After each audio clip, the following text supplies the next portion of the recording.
Hi everybody, I hope that you're all doing really well. So today I am back to do the Reading Pet Peeves book tag, which was created originally by Alan over at Big Hard Books and Classics, and I saw it originally on Gina Stanya's books. And it just seems to be a lot of nice questions about your general reading habits, which I'm always up to talk about. So let's just get into the questions. Question number one is, do you use or read along with audiobooks? And yes, I definitely do. I'm a big fan of audiobooks. I have a Libby account with my local library, so I get audiobooks for free that way. I have a Scribd account, I have an Audible account, so yes, I'm a big fan of audiobooks. And I often think for certain books, they are the way to go with a particular book. I definitely at some point should do a video about some of my favourite audiobooks. It's just very nice and comforting sometimes to have somebody read to you. Question number two is, do you utilise your local library? And I suppose I do, but once again, it is mainly for audiobooks. I think the main reason that I don't use libraries more so for physical books is because I do have quite a towering TBR pile, and I think if my TBR pile was a little bit smaller,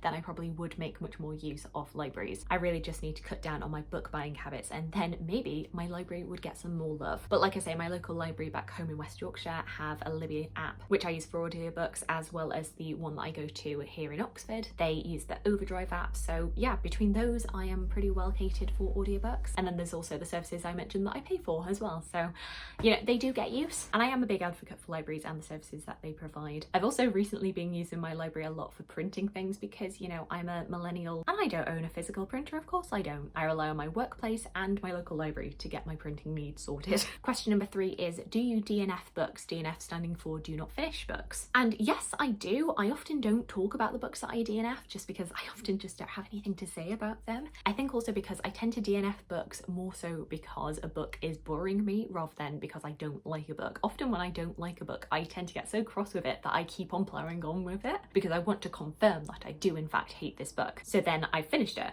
when I really shouldn't have. So I do DNF, I just think maybe I should be a little bit freer with my DNFing. I know Sean from Sean the Book Maniac is quite a liberal DNFer, and I think Scott from Gunpowder Fiction and Plot, I think he also is quite a liberal DNFer. Tell me if I'm wrong about that, Scott. So for some reason in my head that's what I remembered. But like I said with the question about libraries, because I tend to buy my books, my physical books, I tend to feel like it's a sunk cost. I've already put the money in and therefore I should finish them. And really, if I went to the library and just borrowed books rather than buying everything, then I would feel like it's fine if I don't finish this because I can just pass it off back to the library and no one has to know. Question number four is, do you read multiple books at the same time?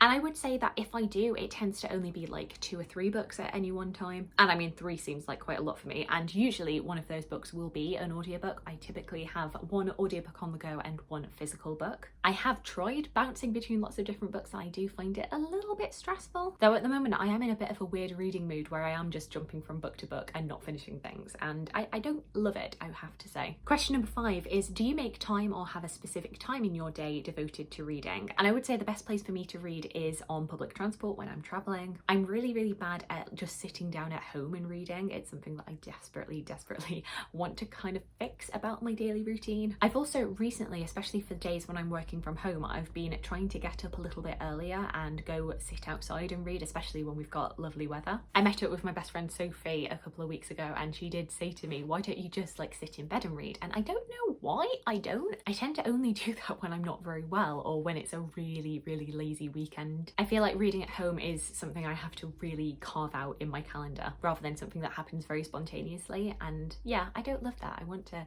really focus on having more carved out time for reading at home. Question number 6 is, do you dog ear books? And the answer is yes, I definitely do that, though I am a lot better now at using bookmarks to keep my place in a book. Typically now when I dog ear, it tends to be in poetry collections. I tend to dog ear my favourite poems. It's just like a nice, easy visual way of me demonstrating that I really like this and how to find a poem that I previously liked. Question number 7 is, do you annotate your books? And honestly, I rarely do this. This is something that I wish that I did more, but I kind of wish I could time travel and go back to when I really started getting into reading, because then I would probably tell myself to annotate the books that I read. I feel like it just takes a lot of planning and remembering to keep a pencil pencil along with me whenever I'm reading. So that's why I typically don't end up annotating my books. And also I feel like if I do annotate one book, then I have to annotate everything. And I feel like I'd want to go back and annotate all of my previous books. And obviously I can't go back and read every book that I've ever read to annotate it. It just doesn't make a whole lot of sense. I'm very all or nothing as a person. If I do something for one book, then I want to do it for everything. And then finally, question number 8 is, how do you feel about spoilers? I know that I occasionally can be not very careful about spoiling books, to which I apologize. And honestly, in terms of my personal feelings about spoilers, it really depends on the book. I feel like when I was younger, I was a lot more like, oh, keep the spoilers away from me, than I am now. One of the most traumatic moments of my young reading life was somebody spoiling Harry Potter and the Half-Blood Prince to me. That is a grudge that I will never let go. But often, because I don't tend to read a lot of series, spoilers don't really affect my reading life much at all, and often can be quite helpful, especially for series that I am kind of hesitant to get into, and especially if it's a series that involves a lot of violence, mainly because knowing ahead of time what the violence is going to be in a book or a TV series really kind of mentally prepares me for it, and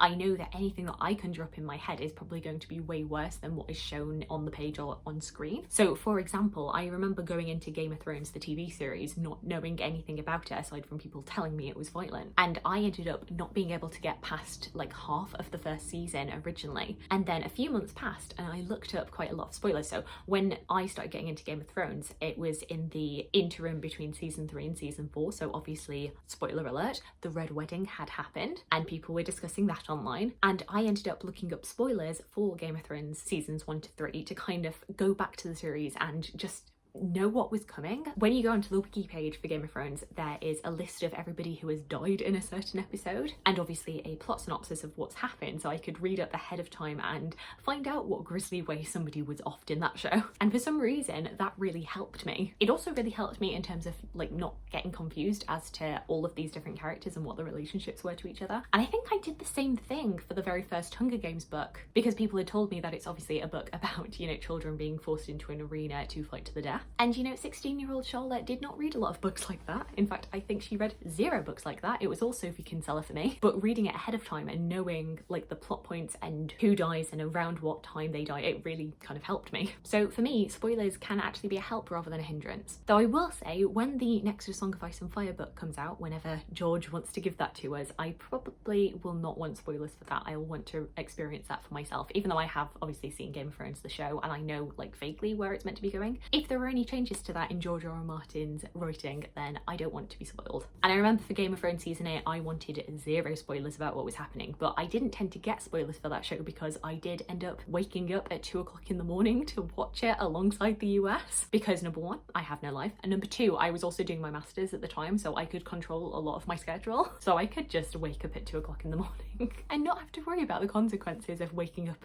at 6 o'clock to go to work. I didn't have any of that. So yeah, spoilers can be a bit of a mixed bag for me. Sometimes I do not want them at all, and sometimes they can be really helpful to kind of like mentally prepare for what is to come. So there we go, those are all of my answers to the reading pet peeves tag. I'm not overly sure who has been tagged to do this before, so if you want to do this tag, feel free to say that I tagged you. I'd love to hear some of your answers for this, either in your own video responses or down in the comments below. I'd love to hear from you. I hope you're having a fantastic day, and I look forward to talking to you again soon.